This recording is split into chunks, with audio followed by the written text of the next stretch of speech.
আজি মহান দুজন ভাগৱত সৰলীকৰণ মহাপুৰুষ বুলিয়েই ক'ব লাগিব।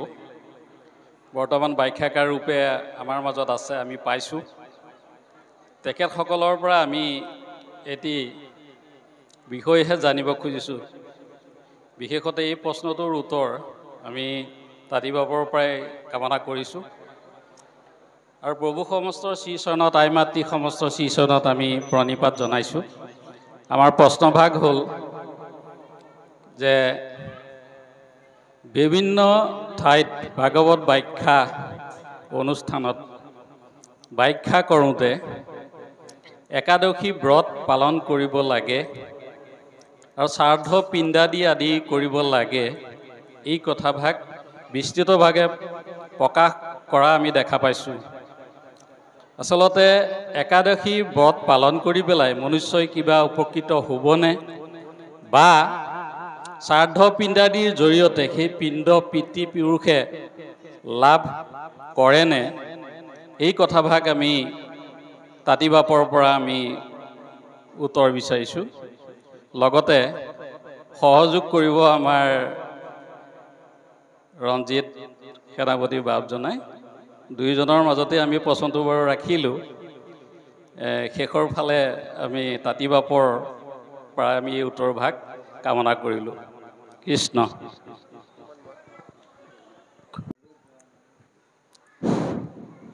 বাপ হওক, ইয়াৰ সম্পূৰ্ণ সংশয় ছেদ আমাৰ যি ধৰক নপায় মহুক লাগ্য জগা যজ্ঞ দানে দেই, নপাৱে মহুক লাগ যুগ যজ্ঞ দানে, মহামন্ত্ৰ জাপ্যকুটি শততীৰ্থ স্নানে। আৰু নপাৱে আমাক একাদশী উপবাসে। গতিকে এই কথাখিনি আমাক শাস্ত্ৰ সমস্তই যেতিয়া সুন্দৰভাৱে কৈছে যে আমাৰ একাদশী ব্ৰততো ভগৱন্ত পৰম পুৰুষক নাপায়, তপ জপ যাগ যজ্ঞকে আদি কৰি এই সমস্ত কলিযুগত অনৰ্থক বুলি কৈছে। হৰি নামেহে পৰম গতি, যত উগ্ৰ তপ জ্ঞান গুণ, অজাগ যুগ যজ্ঞ দান পুণ্য, অ কিবা প্ৰয়োজন সাধিবে কথা সম্বাৰ। কৃষ্ণ জগতৰ গুৰুনিষ্ঠ, সুখ মুখ্য পদ দেৱ ইষ্ট, অ তাহাৰ চৰণে ভকতি নাহিকে যাৰ। এইটো স্পষ্ট তাৰমানে আমাক মহাপুৰুষে বিতংভাৱে তাৰ উত্তৰ দিছে যে তপ জপ যাগ যজ্ঞ দান পুণ্য ই কলিযুগত আত্মাৰ গতিমুক্তি সাধন কেতিয়াও কৰিব নোৱাৰে। আৰু নেপায় আমাক একাদশী উপবাসে। যদি উপবাসে নেপায় তেতিয়াহ'লে সেই উপবাস ভাগ আমাৰ কৰাৰ প্ৰয়োজনীয়তা কি আছে? সেইটো আমাৰ মানুহলৈ তাতে এখন ভক্তি ধৰ্মৰ মাজলৈ আমি আনিবই নালাগে।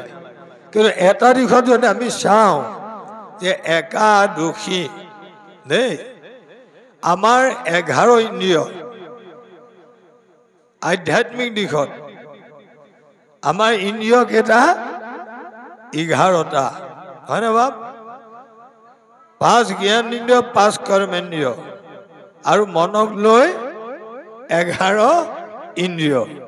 এই 11 ইন্দ্ৰিয়ক যদি ভাগৱতৰ নীতি আদৰ্শখিনিক আমি ব্ৰত হিচাপে লৈ যদি ভক্তি কৰোঁ, এই দিশত কিন্তু পৰমাত্মাক পাব দেই। কিন্তু একাদশ ইন্দ্ৰিয়ক লৈ যদি বাহ্যিকত আমি একাদশী ব্ৰত পালন কৰোঁ, সেই ব্ৰতত কিন্তু ঈশ্বৰ প্ৰাপ্তি কেতিয়াও নহয়। এইবোৰ চব মিছা বুলি শাস্ত্ৰই কৈছে, গম পাইছেনে বাপ? গতিকে এইটো হ'ল আমি থুলমূলকৈ আপোনালোকক অকণমান আভাস দিছোঁ দেই। আচ্ছা এতিয়া আমি চাওক এটা পিণ্ডৰ বিষয়ে কথাটো আহিছে পিণ্ড নহয় বাৰু এতিয়া আমি পিণ্ড বুলি কওঁতে কি বুজো কিন্তু ইয়াত পৃথু ৰাজাই এই উত্তৰটো ভাগৱতে দিছে দেই দৌ কাকৌ দৌ সানো সত সবল অয়ং ভাৰতবৰ্ষে পিণ্ড দানম এতিয়া আমি মানুহ মৰিলে মানুহ যেতিয়া মৰে তেতিয়া পুৰোহিতসকলে নদীৰ পাৰত নি বা পুখুৰীৰ পাৰত নি মৃতকৰ অৰ্থে গম পাইছেনে বাপ আত্মাটোতো গ'লেই কিন্তু সেই আত্মাটোৰ কাৰণে কি কৰে দৌ কাকৌ তাৰমানে ই অবান্তৰ কথা শাস্ত্ৰসন্মত নহয় কিন্তু ভাগৱতে কোৱা নাই দৌ কাকৌ বুলি কওঁতে আমি কি হৈছে আমি দুটা কাউৰীক প্ৰথম পিণ্ড দিব লাগিব নে এই দুটা কাউৰীক যে প্ৰথম পিণ্ড দিব লাগিব কাউৰীকেইটাক পিণ্ড কিয় দিয়ে বাৰু যে হে কাউৰী তোমাক প্ৰথম পিণ্ড দিছো তুমি খাই বৈ মোৰ পিতৃৰ আত্মা নেই অৰ্থাৎ কলে যাবগে বৈষ্ণৱে পঠিয়াব কলে বৈকুণ্ঠলে হয়নে বাৰু আৰু পুৰীসকলৰ সেই বিধানৰ মতে কলে পঠিয়াব জমপুৰীলে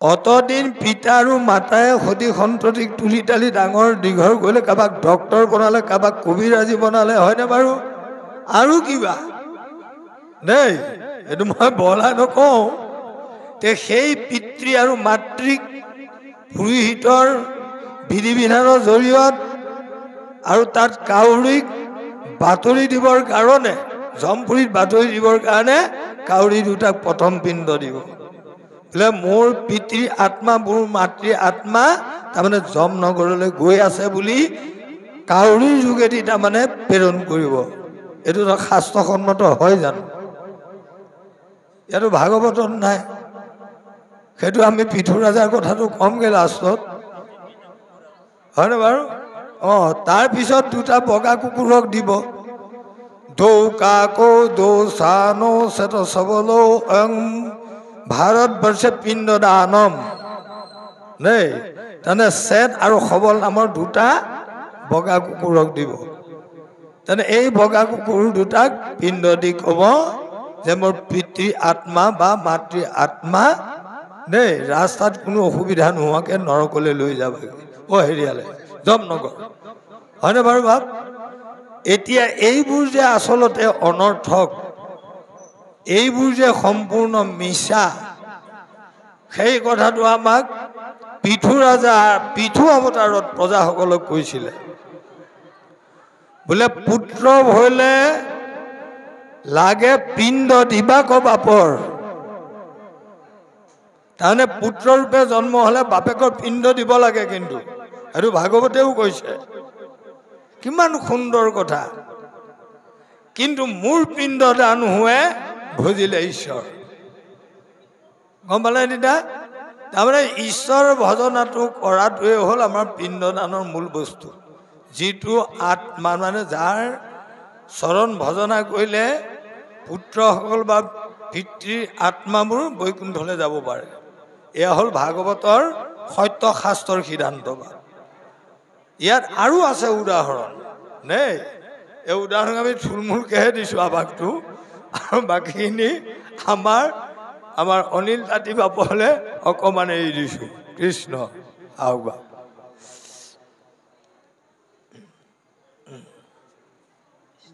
আপোনাতে শেষ